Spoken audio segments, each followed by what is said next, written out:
Ang buong akala naman ni Monica na mawawala sa kay Jenny ang lahat sa paglipat nito sa pop gloss.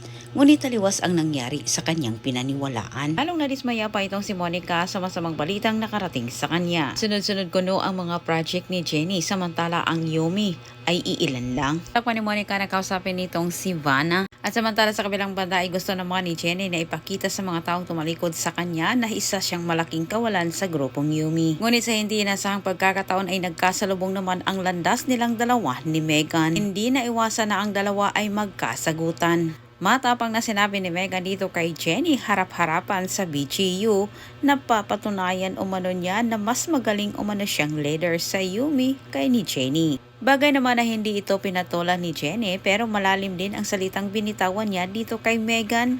Ngunit natulala naman itong si Megan sa pagdating naman ni Vanna. Sinabi ni Vanna kay Megan, hindi umano niya hustong maunawan itong si Megan kahit wala na si Jenny sa Yumi ay galit pa rin ito. Nagagalit itong si Monica kay Vanna dahil kuno sa pagkuha ni Vanna kay Jenny.